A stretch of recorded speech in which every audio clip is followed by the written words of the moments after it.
24 ದಿನಗಳ ಸೆರೆವಾಸದಿಂದ ಯಡಿಯೂರಪ್ಪ ಮುಕ್ತರಾಗಿದ್ದಾರೆ. ಜೈಲು ಯಾತ್ರೆ ಮುಗಿಸಿ ಹೊರ ಜಗತ್ತಿನ ದರ್ಶನ ಪಡೆದಿರುವ ಬಿಎಸ್ವೈ ಯಾರನ್ನೂ ದೂರುವುದಿಲ್ಲ, ಎಲ್ಲರಿಗೂ ಚಿರಋಣಿ ಎಂದಿದ್ದಾರೆ. ನಾಳೆ ಸಿದ್ಧಗಂಗಾ ಶ್ರೀಗಳನ್ನ ಭೇಟಿ ಮಾಡೋದಾಗಿ ಯಡಿಯೂರಪ್ಪ ಹೇಳಿದ್ದಾರೆ.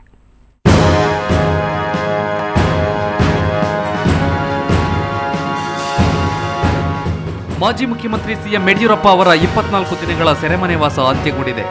ಡಿನೋಟಿಫಿಕೇಶನ್ ಪ್ರಕರಣದ 4ನೇ ಕೇಸ್ನಲ್ಲಿ ಹೈಕೋರ್ಟ್ ಜಾಮೀನು ನೀಡಿದ ಹಿನ್ನೆಲೆಯಲ್ಲಿ ಸಂಜೆ 6:40 ಸುಮಾರಿಗೆ ಯಡಿಯೂರಪ್ಪ ಪರಪ್ಪನ ಅಗ್ರಹಾರ ಜೈಲಿನಿಂದ ಬಿಡುಗಡೆಯಾದರು.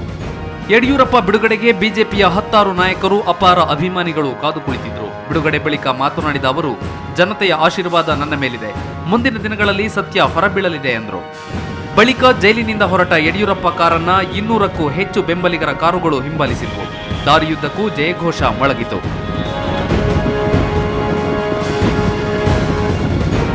ಇನ್ನ ಜೈಲಿನಿಂದ ನೇರವಾಗಿ ಹಲಸೂರಿನ ಸೋಮೇಶ್ವರ ದೇವಾಲಯಕ್ಕೆ ಬಂದ ಯಡಿಯೂರಪ್ಪ ವಿಶೇಷ ಪೂಜೆ ಸಲ್ಲಿಸಿದರು. ದೇಗುಲದ ತುಂಬಾ ಅಪಾರ ಬೆಂಬಲಿಗರು ನೆರೆದಿದ್ರು. ಸೋಮೇಶ್ವರನ ದರ್ಶನ ಪಡೆದ ಬಳಿಕ ಯಡಿಯೂರಪ್ಪ ನೇರವಾಗಿ ರೇಸ್ ಕೋರ್ಸ್ ನಿವಾಸಕ್ಕೆ ಬಂದರು. 24 ದಿವಸದಿಂದ ನಾನು ಜುಡಿಷಿಯಲ್ ಕಸ್ಟಡಿಯಲ್ಲಿದ್ದೆ. ನ್ಯಾಯಾಲಯಕ್ಕೆ ಗೌರವ ಕೊಡಬೇಕಾದಂಥದ್ದು ನನ್ನ ಕರ್ತವ್ಯ. ಆ ರೀತಿ ನಡ್ಕೊಂಡಿದ್ದೇನೆ. ಈಗ ಅದೇ ನ್ಯಾಯಾಲಯ ನನ್ನನ್ನು ಬಿಡುಗಡೆ ಮಾಡಿದೆ. ಲಕ್ಷಾಂತರ ಜನ ದೀಪಾವಳಿ ಹಬ್ಬವನ್ನು ಆಚರಿಸಿದ್ದೇನೆ. ಪೂಜೆ ಪುನಸ್ಕಾರ ಮಾಡಿ ಅನೇಕ ತಾಯಿಯಂದರು ನನಗೆ ಹರಿಸಿದ್ದಾರೆ, ಒಳ್ಳೆಯದಾಗಲಿ ಅಂತೇಳಿ ಹಾರೈಸಿದ್ದಾರೆ. ಅವರೆಲ್ಲರಿಗೂ ನಾನು ಋಣಿಯಾಗಿದ್ದೇನೆ. ರೇಸ್ ಕೋರ್ಸ್ ನಿವಾಸದಲ್ಲಿ ಸಾಗರೋಪಾದಿಯಲ್ಲಿ ನೆರೆದಿದ್ದ ಅಭಿಮಾನಿಗಳು ಜಯಘೋಷ ಕೂಗಿ ಸ್ವಾಗತ ಕೋರಿದರು.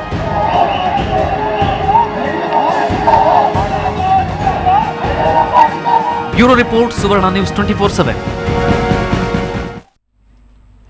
ಇದಕ್ಕೂ ಮುನ್ನ ಜೈಲಿನಿಂದ ಹೊರಟ ಯಡಿಯೂರಪ್ಪರನ್ನ 200ಕ್ಕೂ ಹೆಚ್ಚು ಕಾರುಗಳು ಹಿಂಬಾಲಿಸಿದ್ವು. ಹೀಗಾಗಿ ಯಡಿಯೂರಪ್ಪ ಕಾರು ಸಂಚರಿಸುತ್ತಿದ್ದ ಮಾರ್ಗದಲ್ಲಿ ರಸ್ತೆ ಸಂಚಾರ ಸಂಪೂರ್ಣ ಅಸ್ತವ್ಯಸ್ತಗೊಂಡಿತ್ತು. ಈ ಮಾರ್ಗದಲ್ಲಿ ದ್ವಿಚಕ್ರ ವಾಹನಗಳಿಗೆ ಸಂಚಾರ ನಿಷೇಧಿಸಲಾಗಿತ್ತು.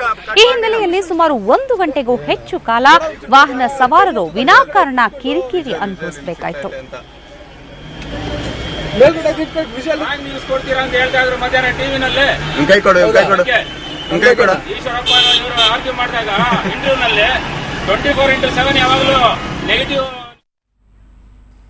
ಯಡಿಯೂರಪ್ಪ ಬಿಡುಗಡೆಯಾದ ಹಲವು ಗಂಟೆಗಳ ಬಳಿಕ ಮಾಜಿ ಸಚಿವ ಕೃಷ್ಣಯ್ಯ ಶೆಟ್ಟಿ ಸಹ ಬಿಡುಗಡೆಯಾದರು. ಬಿಡುಗಡೆ ಬಳಿಕ ಮಾತನಾಡಿದ ಕೃಷ್ಣಯ್ಯ ಶೆಟ್ಟಿ, ಯಾರ ಮೇಲೂ ಆರೋಪ ಹೊರಿಸೋದಿಲ್ಲ, ನನ್ನ ಹಣೆಬರಹದಲ್ಲಿ ಬರದಂತೆ ಆಗಿದೆ ಅಂದರು. ನಾಳೆ ತಿರುಪತಿಗೆ ತೆರಳಿ ತಿಮ್ಮಪ್ಪನ ದರ್ಶನ ಪಡೆಯುವುದಾಗಿ ಕೃಷ್ಣಯ್ಯ ಶೆಟ್ಟಿ ಹೇಳಿದರು.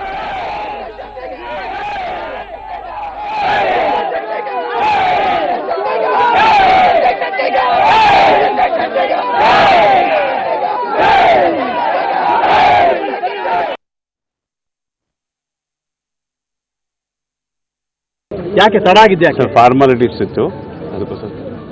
ಸರ್, ಒಟ್ಟಾರೆಯಾಗಿ ಈ 26 ದಿನಗಳು, ಈ 26 ದಿನಗಳ ನಿಮ್ಮ ಒಟ್ಟು ಅನುಭವ ಏನು ಅನ್ನಿಸ್ತು? ಹೇಗೆ ಕಳೆದ್ರಿ ಕಾಲ? ಸಾಕಷ್ಟು ಸ್ನೇಹಿತರಿದ್ರು. ಸ್ನೇಹಿತರು ಅಂದರೆ ಕಟ್ಟ ಜಗದೀಶ್ ಅವರು, ಮತ್ತು ಇಲ್ಲಿ ಹೋದಾಗ ಪ್ರೀತಿ ವಿಶ್ವಾಸದಿಂದ ಎಲ್ಲರೂ ಮಾತಾಡಿಸಿದಾಗ ಎಲ್ಲರೂ ಸ್ನೇಹಿತರಾದ್ರಲ್ಲಿ, ಅವ್ರ ಜೊತೆ ಕಾಲ. ಒಟ್ಟಾರೆ ಕೃಷ್ಣ ಶೆಟ್ಟರು ಅಲ್ಲೂ ಒಳಗಡೆನೂ ವೆಂಕಟೇಶ್ವರನ ಪೂಜೆ ಮಾಡ್ಕೊಂಡೇ ಕಾಲ ಕಳೀತಾ ಇದ್ರು ಅಂತ, ಇದೆಷ್ಟು ನಿಜ? ನಾನು ನಂಬಿರೋದು ಭಗವಂತನ ನೆನೆಸ್ಕೊಳ್ಳೇಬೇಕಲ್ಲ.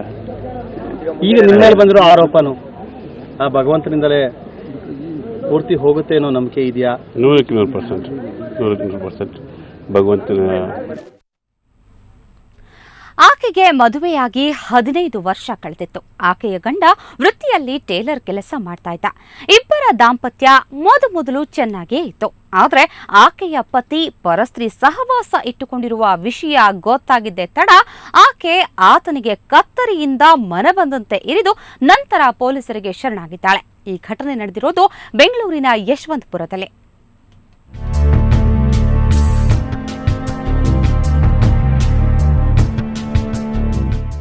ಈಕೆಯ ಹೆಸರು ಶೋಭಾ. ಬೆಂಗಳೂರಿನ ಸುಬೇದಾರ್ ಪಾಳ್ಯದಲ್ಲಿ ವಾಸವಾಗಿದ್ದಾಳೆ. ಶೋಭಾ ಕಳೆದ 15 ವರ್ಷಗಳ ಹಿಂದೆ ಸುರೇಶ್ ಎಂಬುವವರನ್ನ ಮದುವೆಯಾಗಿದ್ಲು.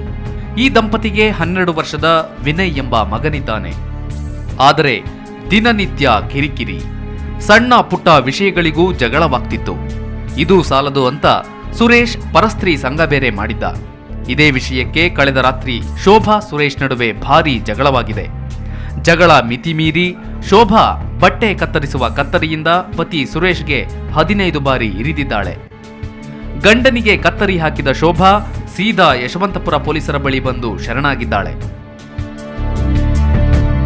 ನನ್ನ ಮೇಲೆ ಅವರು ಯಾವುದಕ್ಕೂ ಒಂದು ಹೆಂಡತಿಯನ್ನ ಪ್ರೀತಿನೂ ಇಲ್ಲ ಅವ್ರಿಗೆ, ಯಾವ್ದು ನಮ್ಮ ಸಂಬಂಧನೇ ಇಲ್ಲ ಅವ್ರಿಗೆ. ಸಂಬಂಧ ಅಂದರೆ ಅದು ಗಂಡ ಹೆಂಡತಿ ಸಂಬಂಧನೇ ಅವ್ರು ಇಟ್ಕೊಂಡಿಲ್ಲ.